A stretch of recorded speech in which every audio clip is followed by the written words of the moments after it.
Our speaker today, unfortunately, had to go through a little bit of difficulties, but we're hoping that it's going to be a happy little accident. We can bring him on now. His name is Julian. He's going to be taking us a little bit deeper on this whole topic of operators. But first of all, Julian, how are you? I'm perfectly well after I nearly electrocuted myself. Um, and some severe burnings on my finger. Looks a bit funny now, but I'm back. They didn't have to do any surgery, so I'm fine. All right, Julian, were you trying to run a stateful workload on yourself? Well, kind of. But it's a longer story. Maybe I'll share it on Twitter sometime That's okay. with That with a photo of my finger looked. This is true. This does invite a very, very perfect opportunity to have a great story. But anyway, just for folks that may not know Julian, Julian is the CEO of Any9s, also one of our amazing sponsors. So very, very lucky to have them on board with us. Julian, we're going to be talking about operators today, but I think you're the one who's best qualified to do that. Despite some interesting adaptations, modifications you've got on your fingers, we'll figure that all out. We got a great team here with us helping us out with the streaming. So I will happily turn it over to you. Folks, as usual, keep the questions going on YouTube. And if you want to directly interact with Julian, you can definitely do so afterwards on Slack. Julian, it's all yours. Well, thank you very much. So, welcome to this talk. Today, we're talking about principles for building operators. Um, in fact, yeah, I've already been introduced, so don't want to bore you with that stuff, except maybe noticing that we've built, automation for many data services through, yeah, nearly the last decade or so. So the topic we're talking about today and the things I'd like to share with you a lot about general data service automation, and then we'll look at the Kubernetes context here and there. So it's a bit bouncing back between the general topic of data service automation and Kubernetes in particular. Um, so it's usually a 1 hour talk at least, but I'm trying to get through a bit quicker today. So in general, if you talk about data service automation, one of the first things you have to do is scope what you actually mean by data service automation. There's a mission statement for us at Any9s, which is about fully automating the entire lifecycle of a wider range of data service to run on cloud native platforms across infrastructures at scale. And this is not some marketing claim here, but it's an example on how data service automation needs to be scoped. So, with the intention, for example, to automate multiple data services, you'd also see certain sharing effects, things that you can put in a data service automation framework beyond the operator SDK, for example. Um, and thus, the context of your mission has a lot of impact. So if you think about, for example, a simple Kubernetes cluster, let's say a small organization that primarily run their applications, let's say using a Postgres database, which Postgres is always my favorite example. Um, one Kubernetes cluster, one operator, one service instance. Applications will connect to that one database, and there you go. That's a different story to the story we'd like to talk about here today. You can imagine that with on-demand provisioning of dedicated service instances, where a service instance, let's say a Postgres database, is represented as a stateful set, and the operator allows you to create many of them, um, there's more complexity because there are more data service instances you have to take care about. If you then introduce more data services, for example, you add RabbitMQ or MongoDB or any other database, to the set of your operators, the challenge becomes even greater. Now, in the organizations that we use to work with, that we usually work with, these organizations sometimes have hundreds of thousands of employees with thousands or even 10,000s of developers. It's unbelievable the amount of engineers they have, and thus there will be many Kubernetes clusters. We think that dozens and hundreds of Kubernetes clusters um, will be accounted. The environments that we already experience, for example, in virtual machine-based data service automation, they often have thousands of virtual machines running thousands of service instances. Depending on when they are clustered, you can assume that there's a ratio of one service instance to three pods, for example, if a small clustered instance is running. Now, with that scale, the requirements towards automation change a lot, and scale matters. So if you solve a simple task like making sausages and handing them out, you can imagine that just by the sheer scale, by the amount of people you want to serve, for example, the technical solution has to be adapted as well. And pretty much the same happens for data service automation as well. So if we think about those large environments where there are a lot of those service instances sitting around, you should never forget that each data service instance matters. To someone, this service instance matters a lot. And therefore, the automation needs to live to a certain standard. If that standard isn't lived up to, the automation will be refused by organizations, and technical adoption will not occur. All right, so if we now think about data service with Kubernetes, a few topics come to mind. First, well, how do you implement an operator? That I think the community knows how this can be done. So the most straightforward way would be to use Kubernetes CRDs, custom resource definitions, which allow you to teach Kubernetes new data structures. For example, describing your Postgres instance you want to create, or Postgres instances as plural, because we are on-demand provisioning, dedicated instances, as well as a controller who will take that specification of the object you've specified and turn it into something viable. So basically what operators do is they'll translate the specification of a primary object, such as a Postgres instance with Postgres version 12.2, into secondary resources. And the operator SDK is, to my knowledge, the most popular way to build CRDs and generate them, as well as to get boilerplate code for your controllers. So that's the two things we have in mind when we talk about data service automation with Kubernetes. At the same time, there's Kudo. If you're interested in what this is, there's a talk I've given a few weeks earlier in the DOK community meetup, which is very interesting for data service automation prototyping. Will not be covered here in greater depth today. All right, stages of development. If you develop an operator, one of the challenges is what do you want to, how do you approach this endeavor in a systematic way? And there's a simple model, we call that the operational model, which is divided into 4 levels, that helps somebody to approach data service automation when, doing this for the first time. So as a little construct to set your mind to the task, we propose that in the first level, for example, automating Postgres, the first thing you need to grasp is what would a sysop or DBA do. In particular, this perspective is influenced by what would an application developer want. What exactly is it that they desire? What is the average application developer expect from Postgres, for example? Do they need clustered instances with automatic failover? Do they prefer, in that case, asynchronous or synchronous replication? What kind of failover and cluster manager would you like to use? You're preferring Rep Manager or rather go with Patroni? So many thanks to the Zalando guys. Great work. And that's basically you're figuring out the configuration files you want, the basic setup of Postgres.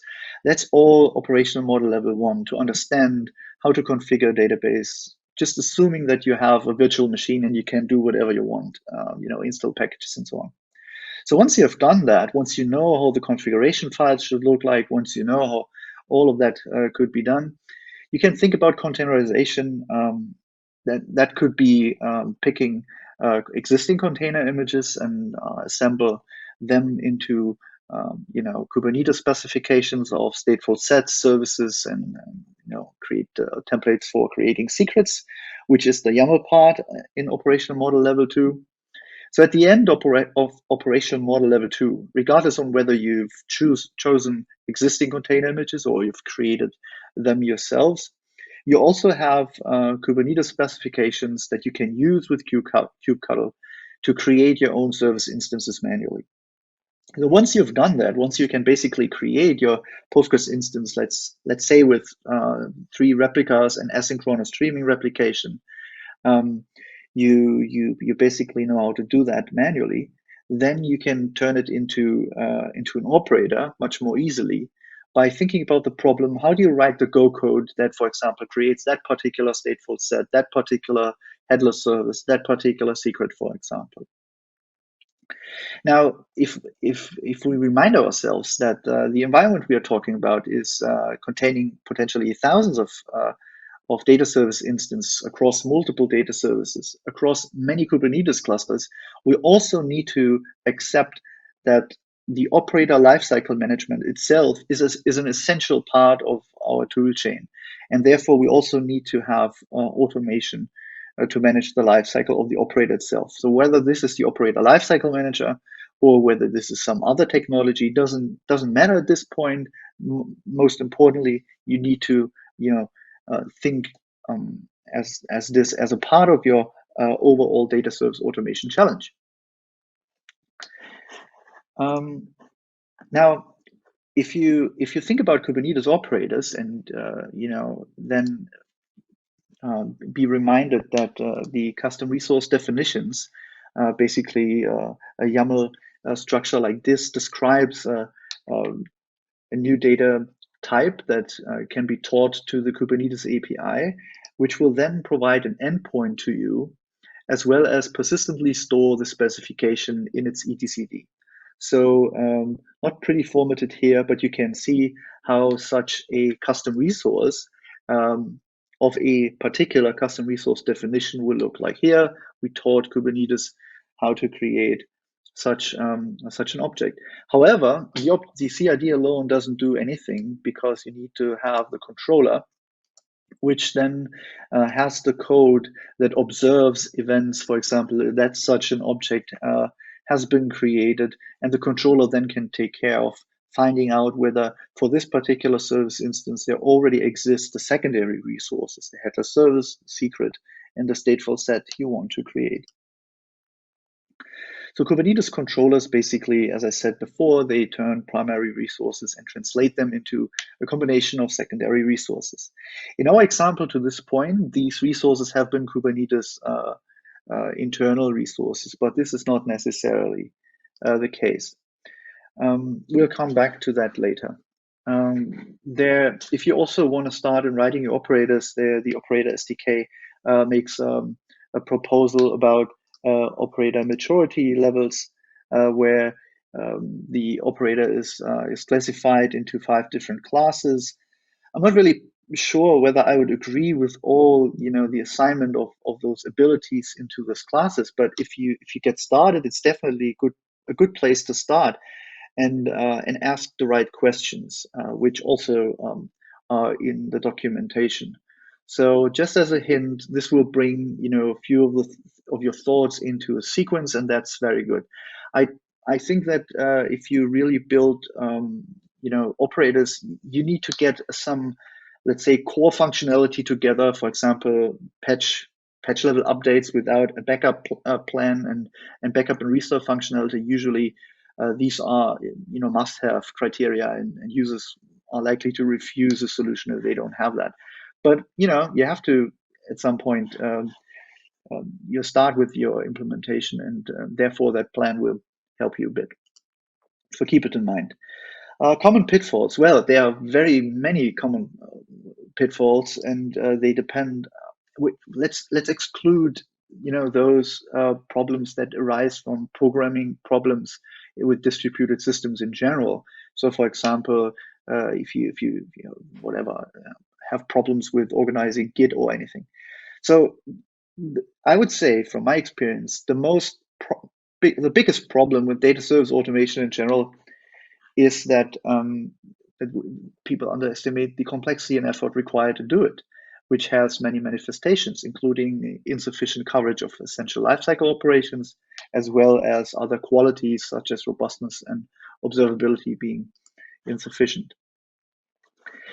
Now, at this point, it makes sense to ask, what is actually the barrier of entry? What does the automation need to do in order to be accepted by the target audience?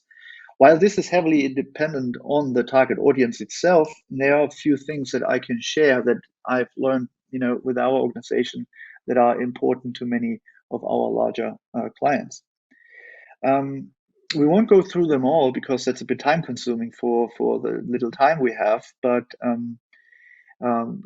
accepting configuration updates is something that's important in the degree that, to the degree that the application developer is able to, express with the automation the things they've learned about the database and their application. So often, if the application is non-trivial, you need to tweak the database a bit so that it really, utilizes the resources as well as possible. So you need to interview the target audience and find out whether these configuration options are already in the document, in the automation or not. And you need to be good in adapting your automation to particular needs if you gain more developers within your organization.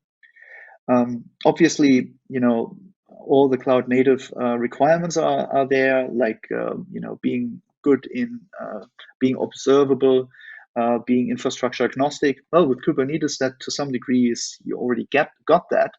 But in the context of backups, when you need to store the backups somewhere, you often have to write them to an object store. And this is where people make assumptions about the existence of an S3 API, for example, where you should rather go with some abstraction library that hides the underlying object store.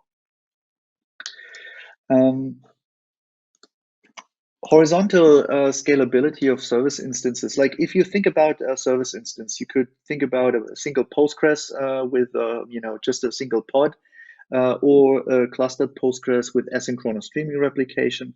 Once you want to make that horizontal scale out from 1 to 3 replicas, you introduce a lot of complexity into the automation because let's say Postgres isn't a simple service to automate, which makes it my favorite example.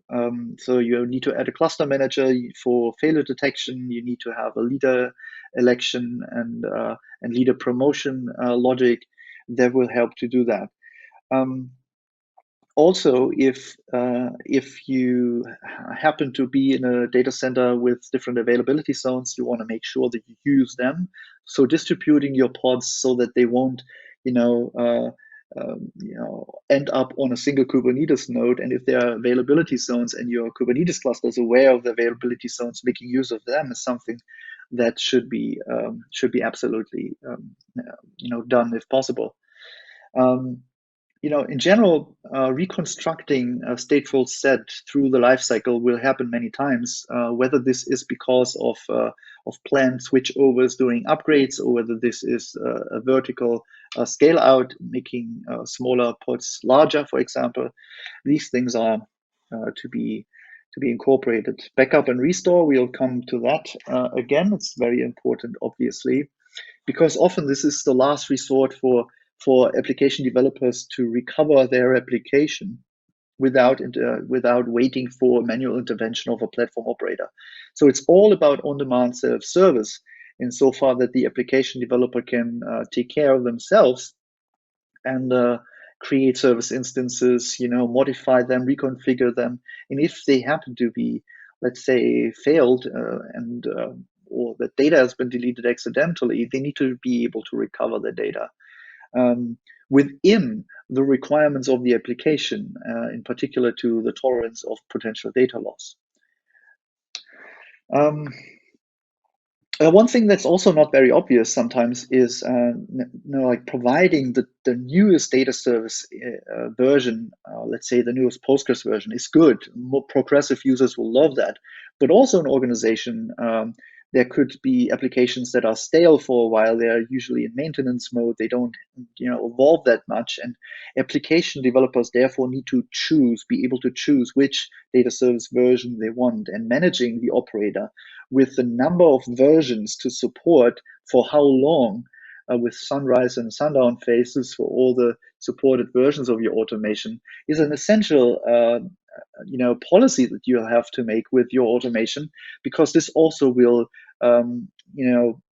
utilize a lot of your team's capacity if you provide too many versions.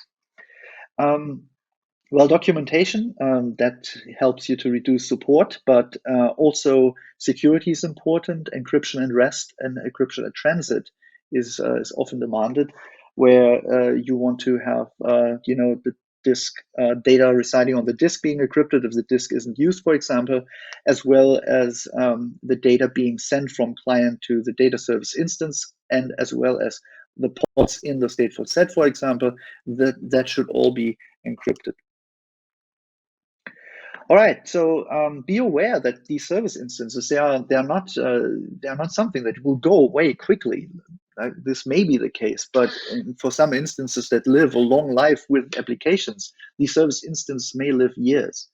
And if you think about the lifecycle use cases and the things that happen to these service instances, you'll get a long list. The list is much longer than this one, but this gives you your first impression about the things that may happen, like scale out and scale up, going through various version upgrades, binding applications to service instances, which I call service bindings here, but also dealing with network partitioning and fluctuations in network bandwidth and delay. All these things you have to take into consideration. The service bindings, they represent the connection of the application to a data service instance. If you think, for example, about two microservices, two different applications, so to say, connecting to the same service instance, it would be desirable that each of those applications has access to the data service instance, let's say Postgres with a dedicated Postgres user, so that the secret is unique. So the two things you have to do in order to make such a service binding happen is you have to create a secret where the credentials are stored, and then you have to create the actual data service user. And that has some complexity, which we'll come back to later. A similar aspect of data service automation that, in my opinion, should be represented idiomatic with CRDs and Kubernetes is backups and backup plans. So if you want to create a backup for a particular service instance, describe it as a CRD. And similar to a job and a cron job, a backup plan describes on how to create those backups regularly. Now, from the methodological perspective, data service automation has, there are certain principles that if you stick to them, you may benefit from it. So before we come back to the technological takeaways, well, the principles you may want to think about is, first of all, as we've seen earlier, know your audience. The requirements and desired qualities are essential. You need to understand whether you do something for a team that is highly dependent on a particular data service. For example, I've seen companies where the entire company evolves around a single MongoDB instance or a few of them. So building an operator for that case will be different from the context I presented earlier. So be aware of that context is one of the core ingredients to good data service automation. Choosing data service wisely is also a good thing. As I mentioned earlier, automating Postgres, for example, you have to go a long way. With other data services, you might run into license issues because they tend to change sometimes licenses, some even moving away from open source licenses. And well, you have to take care of that as well. So a single vendor based and backed data services with open source license, that may happen. In general, the idea to design for example, whenever you use stateful sets, you're already using on-demand provisioning, as well as whenever you change the stateful set, it's very likely that the pods will be recreated. So that's what is addressed by rebuild tailed instances instead of fixing them. You can use that rebuilding from a known state as a tool that helps you to fix problems in some cases too. Operational model first is what I explained earlier. Just understand the data service first before you head into automation. Be a backup and restore hero is necessary and important because that's the means of last resort before the operator's telephone, the platform operator's telephone rings, and that should be avoided. So if you happen to automate multiple data services, there's a lot of synergy between them, and that should be incorporated into a framework. And this framework may have code base to share between controllers, but also maybe scripts that you will have in container images or anything alike. Testing is very important because with automation, you basically write some code, and that code will be distributed to many environments, and from those environments you will create many service instances. So having a good test coverage for both the code but also for the resulting service instance and guiding them through use cases with integration tests, whatever you call these tests, is very interesting. And my advice is also have test cases for those scenarios where you know that your automation still has weaknesses, and share that test cases with your client and tell them and allow them to run these tests in their local environment, because that creates trust and is also gives them the opportunity to get a better feeling on what are the circumstances that maybe they can monitor to avoid running into problems.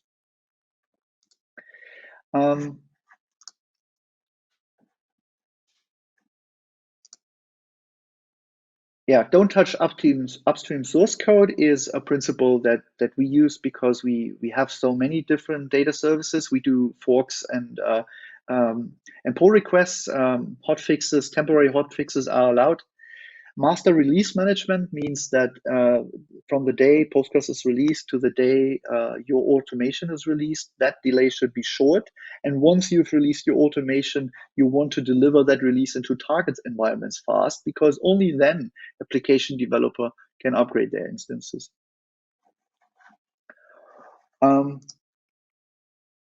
Technology. A few words about technology, not too much because we are running out of time. In writing controller, when you do that the first time, the reconciliation of external resource sometimes is a bit tricky. So in the example of a service binding, you need to create a secret, but also a Postgres database user. Now, there are several ways on how you can do that, but in general, the challenge will be how do you ensure that the consistency that both of these resources are there? Well, I think the most straightforward answer would be to have a two-level approach. You could, for example, represent the Postgres user as a custom resource as well, and have a controller for it so that the controller has a single purpose, which would be to reconcile those Postgres users, which makes then reduces the complexity in the service binding controller, where you create a secret, which is a secondary resource already known to Kubernetes, as well as a Postgres user, which then, if you already have that as a CRD, also is a resource known to your Kubernetes cluster. So as one of the takeaways there is, of course, there's no atomicity guarantee. There are no transactions here, so having a declarative approach is more idiomatic in Kubernetes. You can live with such an inconsistent state because you have eventual consistency with Kubernetes. So it should be able to, be notified, if the Postgres user couldn't be created, and we'll just try to reconcile. So having your actions and make them idempotent, so that if the loop is reconciling the same spec again, should be possible, so that you don't get stuck and you don't get into an error state here. So do, instead of create user, just create user if not exists, for example. Just a simple example, food for thought. One last thing to share, caching, is if you modify a resource in your controller, you're basically modifying it using the Kubernetes API. Your local cache might not directly and immediately reflect upon that change, and this can sometimes lead to strange behavior. So be aware that there might be a lag between the update of your local cache and the update of objects in the Kubernetes API, especially if you're dealing with controllers who somehow, have a hierarchical relationship. So, summing it up, the technology part in this talk was a bit short. We had a lot of discussions around the general challenges with data service automation, how important it is to understand the target audience, and how the context affects your mission in writing your particular operator or operators. And I presented a few ideas on what are the things that are commonly requested. Maybe that's a good place to start. If you write your own operator, ask yourself, is that what our application developers need? And if not, talk to them, try to get to their idea, and then try to make your first steps. If you come back to that talk, slides will be shared. Maybe there's something you want to revisit later and you have some benefit. You can find me on Twitter or anything, on Twitter and ask me anything. So feel free to do so. I'm happy to chat about this topic. It's one of my passions, beside of nearly electrocuting myself while trying to build a battery. So thank you very much for your attention.